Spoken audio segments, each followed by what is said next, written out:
Nih, kalau anak-anak bandel biasanya diapain? Dia apanya dong? Digebuk. Iya. Ini bandel-bandel nih. Bandelnya dari mana? Takut sama Ustad. Ustad, itu mah perang saut-sautan sarung tiap pulang ngaji. Iya, betul. Nah, kita masuk di segmen Tanya Dong Ustad.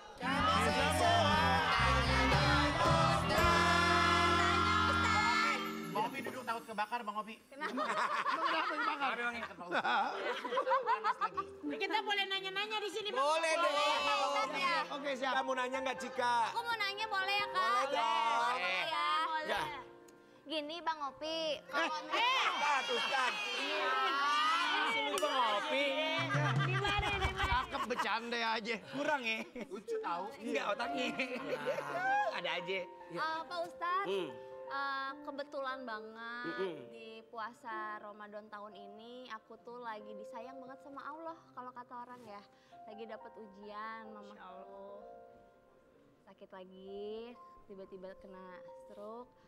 Nah, gimana sikap aku Ustadz untuk bisa menerima semua keadaan ini dengan ikhlas dan gimananya harus gimana aku sebagai anak gitu Ustadz. Begini, ketika menyikapi orang sakit, kita berada pada posisi dia. Makan di dekat orang sakit memancing mereka untuk makan. Berikan dia semangat, jangan bersedih di depannya. Sehingga dia merasa down. Kita kasih semangat, kita kasih kebahagiaan. Sehingga bisa melupakan sakitnya. Sehatnya orang sakit ketika dia makan seperti orang sehat. Sehatnya orang sehat ketika dia makan seperti orang sakit.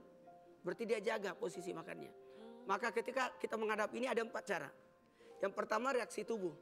Reaksi tubuh itu normal kalau kita sedih. Tapi naikkan kepada tingkat kesabaran. Sabar, ingat jangan pernah mengeluh di hadapan orang yang kita rawat. Jangan. Itu bisa menyakiti hatinya, perasaannya. Apalagi jangan. Jangan coba-coba. Kemudian ridho, bagus. Menerima takdir ketentuan Allah. Karena menjamu, melayani, merawat orang sakit itu pahalanya besar. Insya Allah. Pahalanya besar. Dan yang terakhir, usahakan bersyukur. Karena kita masih diberi kesempatan untuk bisa merawat orang tua. Bukankah ada anak yang lahir, udah meninggal orang tuanya, yatim piatu. Kita masih ada orang tua yang bisa kita rawat. Seperti itu. Pak Ustadz, Ya. saya juga mau nanya nih. Ya. Ini mungkin sangat serius banget, ini mohon maaf ya agak serius sedikit. Apakah menelan kekalahan sebelum berbuka tuh dapat membatalkan puasa? Kak. Seperti menahan kekalahan 5-1 kemarin Pak Ustadz.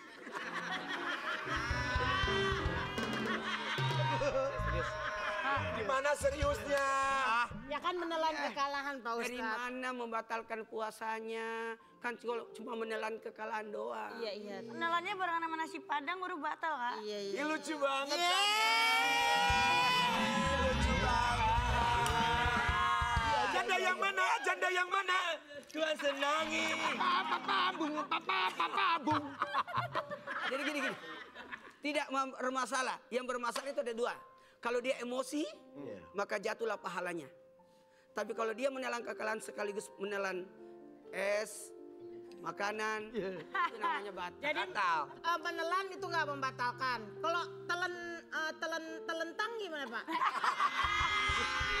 Kalau dia telentang aman. Aman. Kalau dia telentang, innalillahi. Oke, Arlida mau nanya nggak Arlida? Arlida. Arlida sayang. Oh ya, Pak Ustadz, saya tuh dibesarkan sama orang yang sudah anggap sebagai ibu saya sendiri. Oh iya. Saya ibu kandung sendiri. Tapi saya tuh merasa lebih sayang sama ibu sambung saya dibanding dengan ibu kandung. Kalau seperti itu tuh, apa saya salah Ustadz? Gini, Dosa nggak? cinta, kasih, sayang. 1, 2, 3, cinta, kasih, sayang. 1, 2, 3, cinta, kasih, sayang. 1, 2, 3, cinta, kasih, sayang. 1, 2, 3. Kubring, paku pak. Wajar seseorang itu makin cinta karena sering ketemu. Sayang apalagi karena suka diberi. Iya. Tahadu tahabu, saling mengadiai tanda cinta. Maka ketika ada orang yang memperhatikan kita bahkan lebih daripada orang tua kita, Wajar kalau kita cinta beliau. Tapi cinta kita kepada orang tua dalam birrul walidain, perintah dari Allah buat kita. Kita tidak peduli orang tua kita jahat, tidak perhatian, tapi itu kewajiban kita untuk berbakti kepada orang tua. Iya. Sekalipun orang tua tidak merawat kita, justru orang lain merawat kita. Maka kepada orang lain balas jasa, tapi kepada orang tua birrul walidain. Itu. Kak Igun mau nanya nggak Kak Igun? Kak Igun. Mau bertanya ya. Ya. Kak Igun mau nanya nggak? Kita seminggu lagi kan udah mau lebaran. Iya. Ada baiknya mungkin pertanyaan saya ini bisa jadikan faedah buat teman-teman yang lainnya. Masya Allah. Pertanyaan saya seputar zakat, Iya, Pak Ustadz. Jadi kalau misalnya kita berbicara zakat ini kan bisa pakai uang, bisa pakai beras. Ya. Tapi kalau misalnya saya cuma nanya Pak Ustadz ya, saya cuma nanya doang nih. Iya. Kalau misalnya, ya serius banget, saya sebelah Pak Ustadz ya. Iya. Mohon maaf. Jadi saya mau nanya nih, zakat kan Pak Ustadz, kan bisa pakai beras Pak Ustadz ya. Kalau misalnya ternyata berasnya itu kan sekarang suka susah beras juga. Iya. Kalau nggak ada beras putih diganti beras kencur kira-kira. Udah bilang ya, serius ya. Gue udah serius bercandain kayak gitu. Mau zakat, bukan mau ngurut. Lu mau lebaran zakat. Jangan main-mainin zakat dong. Jadi zakat itu ada dua. Mau ngurut. Beras kencur. Zakat itu ada dua. Ada zakat fitrah, ada zakat mal. Zakat fitrah itu dikeluarkan di bulan Ramadan. Semua yang hidup di bulan Ramadan wajib keluar zakat fitrahnya. 3,5 liter. Tapi dibulatkan jadi 4 liter. Setengahnya itu adalah infak, kelebihan daripada zakat. Zakat fitrah itu adalah zakat berkaitan dengan makanan pokok. Apa makanan pokok kita? Beras, maka beras. Ya. Kalau gandum ya gandum. Kita di Indonesia beras, maka dikeluarkan beras. Ustadz, gimana kalau pakai uang?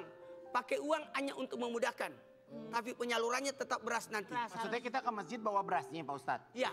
Oh itu lebih baik, lebih Lebih afdol? bagus. Karena kalau beras lebih aman. Tapi kalau uang boleh, tapi panitia itu harus membeli beras lagi untuk penyalurannya. Oh, Karena berarti esensi mau berasnya daripada langsung. ya, esensi zakat fitrah itu supaya tanggal 1 Syawal semua punya beras. Jangan sampai kita bagi-bagi uang untuk zakat fitrah, ternyata dibeliin skincare. Oh iya. Dibeliin apa? Apa Ustaz? Berarti Pak Ustadz saya mau nanya, berarti ini menjelang ke lebaran besok, ke tukang-tukang jamu udah bawa begituannya jadi nggak bisa dipakai dong tuh beras. Mau bakul, iya ya Mak. Aja tuh Terus orang. juga sebakul, 2 bakul dulunya seperti itu. Jangan pakai bakul dulu ya. Iya. Bang Pi mau nanya Ustadz, nih. saya mau nanya nih. Saya kan anak banyak. Oh, mirip. Mana? Assalamualaikum Pak Ustadz. Waalaikumsalam. Mau nanya tentang zakat boleh? Boleh. Mau nanya. Nggak ada. Hanya nanya bolak-balik nanya. Ada lagi satu zakat namanya zakat mal, zakat harta. Jadi kalau harta itu setahun bertumpuk, Ya. 80 gram emas senilai 80 gram emas. Jadi kalau 40 juta keluar 1 juta. 2,5% setahun. Kenapa disimbolkan emas? Karena itu yang selalu dilihat. Sebenarnya kalau uang pokoknya keluar 2,5%. Mohon maaf Pak Ustadz. Kenapa? Saya Ini- agak di bawah nggak? Saya lengkap banget Pak Ustadz. Ibu Oki kenapa? Kenapa? Boki kenapa? Kenapa? Itu tadi ngomongin saya jadi takut sendiri nih nanti. Dijakatin itu, dijakatin. Oh iya, udah jakatin belum? Ini asli apa palsu? Masuk. Kalau ini mah asli deh kayaknya. Masuk Bang Api kan Yang tadi basah nanya. Iya, dia nanya nih. Oh mas-masan. Saya mau nanya nih Ustadz. Saya kan anak banyak, cucu banyak. Tepuk tangan dulu dong. Cuma bini satu A, 1B, 1C. Banyak juga. Banyak juga ya. Maaf izin, berapa? 1A, 1B, 1D, 1C. Ada 4. Ada 4. Jadi supaya saya kan takutnya nggak adil satu sama lain. Karena kan pala saya di pojok mana aja udah benjol. Jadi supaya adil tuh bagaimana kira-kira tuh bagusnya Ustadz minta pendapat. Arti makna daripada adil adalah menempatkan sesuatu pada tempatnya. Keadilan ini tidak mungkin disamaratakan. Karena bisa jadi ada satu istri memiliki 3 anak. Otomatis pengeluaran buat istri yang pertama itu agak lebih banyak. Ya. Dan ada juga mungkin yang ada sakit, kelemahan fisik, dan ada juga mungkin ada kelebihannya. Jadi kita menata keadilan itu menurut kebutuhannya. Jadi bukan sama rata ya, berlaku adil. Nah, dan kita ini manusia hanya berusaha untuk berlaku adil, baru berusaha. Karena susah untuk berlaku adil. Cuma hanya berusaha.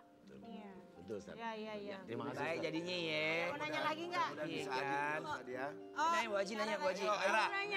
Aku mau nanya. Ya, nanya apa? Boleh nggak sih Ustadz kalau misalkan ada orang itu datang melamar, terus kita Siapa tolak? tuh? Dari episode pertama, urusan jodoh gak kelar-kelar. Rumah tangga. Azim, kenapa sih Kak Nasar? Kak Nasar kalau mau bercanda doang nggak usah kayak gitu. Kemarin di Romeka pada yang berantem berebutan bolu. Makanya Kak Nasar tuh jangan taunya cuma bercanda doang, maunya tuh taunya tuh orang seriusin, tau nggak? Itu udah. Udah. Aku mau tanya. Nasar, maju. Biar Ini dia serius, nanya dulu, serius. biar nanya dulu. Ini misalnya ada orang datang nih melamar, tapi kita tolak. Alasannya karena Gak suka. bukan. Ini dangdut. Dulu serius, ada orang mau ngelamar. Kita Kamu tolak. tolak. Kemana tuh cowok sekarang buat saya aja boleh nggak? Bu, yang ini aja ditolak apalagi ibu. Oh, gue tahan. Bukan aku tolak, jadi kayak maksudnya karena aku tuh punya beban, jadi kayak aku harus birrul walidain tadi yang dibilang Pak Ustadz. Mungkin karena ada beberapa kondisi nggak bisa kita jelasin ya kondisi kesehatan orang tua kita yang memang kondisinya spesial gitu dan itu istilahnya membutuhkan perhatian kita lebih gitu dan takut bahwa pasangan kita ini yang datang ke hidup kita ini nggak siap untuk menerima keadaan keluarga kita yang spesial gitu. Saya ngikut. Ngeri lu. Ini sama. Islamit amat. Pertanyaannya apa? Gini. Idem. Ya idem. Carilah laki-laki yang bisa membantu kita untuk merawat orang tua kita. Beritahu laki-laki itu. Maukah engkau membantu aku berbakti kepada orang tuaku? Ya, itu juga berlaku pada saya. Sama waktu saya melamar almarhumah istri saya bilang, saya ini berbakti sama ibu. Maukah engkau membantu aku berbakti kepada ibuku? Beliau berkata, iya. Makanya ada perjanjian pranikah itu boleh. Merawat orang tua. Kan kita sebenarnya tidak boleh satu atap sama orang tua. Harus pisah. Ya. Tapi pada posisi tertentu ada orang tua yang butuh perhatian kita. Betul. Maka minta tolonglah pasangan kita untuk mau merawat orang tua kita juga. Nasar siap? Insya Allah siap. Insya Allah. Udah, yaudah gini aja. Nggak usah Nasar, ayo. Kemana? Kita ke rumah sakit banyak perawat yang mengurusi begitu aja. Bukan. Astagfirullahaladzim.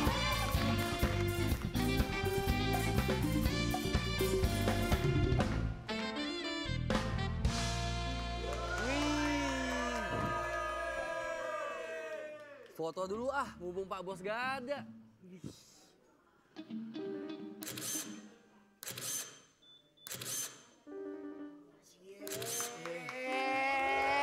Yang lagi foto-foto. Lu hati-hati bro kalau foto-foto deket motornya bos. Ini kan Yamaha Grand Filano Hybrid. Awas nanti lecet lagi. Nanti lu dimarahin lo. Ya ampun bro, sabar. Bulan puasa bro. Gue cuma foto-foto kok. Soalnya motornya Pak Bos bagus banget. Pak Bos bagus. Langsung jatuh cinta pandangan pertama ini namanya bro. Wah, lu bener banget bro. Ya iyalah, ini motor namanya Yamaha Grand Filano Hybrid. Ini tuh bro, skuter matic yang warnanya lo lihat nih. Warnanya aja udah stylish banget ya kan. Nah ini tuh sebenarnya rahasia Pak Bos untuk tampil percaya diri sehari-hari. Lihat aja desainnya yang premium banget ya kan. Gue rasa sih nggak ada skuter matic lainnya yang kayak begini yang bisa bikin stay classy dan pede kemana aja. Wah, fix beli satu, abis itu THR turun. Pasti kalau gue naik Yamaha Grand Filano Hybrid ini bakal bisa nyalip kegantengan Pak Bos. Cewek-cewek pasti pada minta antar jemput ke kantor. Wah bener banget tuh, beli deh terus lo anterin tuh karyawan yang cewek yang ada di sini. Setiap hari kalau gue liat mereka bawa barangnya tuh pada ribet banget bro. Nih kalau pakai yang namanya Yamaha Grand Filano Hybrid ini bagasinya itu luas banget bro. Nih ya udah gitu, nih naik motor tetap nyaman sepanjang jalan. Segala rupa bisa masuk ke dalam. Betul, siapa tahu bisa kecantol ya salah satunya. Terus bisa gue ajak buka puasa bareng. Tapi boros gak nih kalau gue anter jemput? Nanti kantong gue bikin tipis. Lo tenang aja bro, ya kan lo mah kurang informasi nih. Gue kasih tahu ya, Yamaha Grand Finale Hybrid ini iritnya bikin enjoy. Bisa nyampe 60 km per liter. Jalan jauh tetap hemat bahan bakar. Bikin irit nggak bikin dompet menjerit bro. Wih, bro tahu banyak lo ya ternyata. Udah gue mau pulang, siap-siap mau ke dealer Yamaha terdekat. Tunggu dulu. Gua tuh mah udah punya Yamaha Grand Filano Hybrid. Bentar ya bro, lu jangan kemana-mana, temenin gua dulu bro. Karena gua ada informasi nih. Ada promo buat bro-bro di rumah ya kan. Ini informasi yang hemat banget selama bulan Ramadan. Dari Yamaha, yaitu diskon Rp20.000 untuk setiap pembelian busi, saringan udara, dan oli mesin. Cuma sampai bulan Maret tahun ini. Emang Yamaha top mantap is the best. Yamaha Grand Filano Hybrid, classy, easy, everyday. Langkah-langkah yang telah tertempuh melesatkan kita ke tujuan waktu.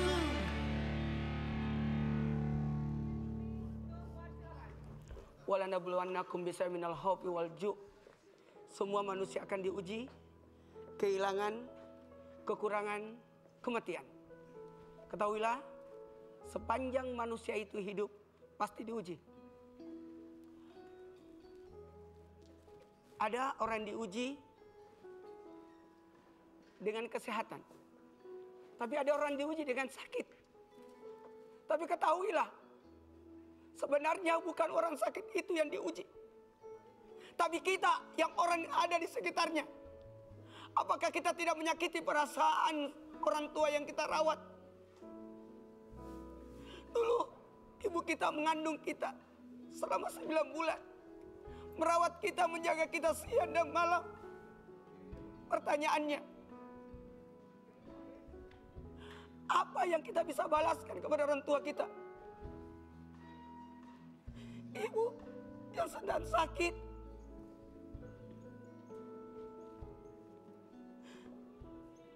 kita sebenarnya yang diuji. Coba, ya Allah, ya Allah, sembuhkanlah ibuku. Sembuhkanlah ibuku. Berikanlah kami kesabaran. Berikanlah kami kesabaran. Untuk bisa merawat orang tua kami. Untuk bisa merawat orang tua kami. Ya Syafi, ya Allah yang Maha menyembuhkan. Sembuhkanlah. Ketahuilah, ketika orang sakit, sungguh orang sakit itu dikabulkan doanya. Sungguh orang sakit itu diangkat derajatnya. Sungguh orang sakit itu diampuni dosa-dosanya. Sungguh orang sakit itu diangkat derajatnya. Pertanyaannya, apakah kita bisa dapat peluang dari semua itu? Seorang anak yang merawat orang tuanya, yakinlah akan mendapatkan pahala dari bakti kepada orang tua. Karena ini tidak bisa terhitung. Kita tidak mampu membalas, hanya berbuat baik. Ayo, selamat menanti buka puasa.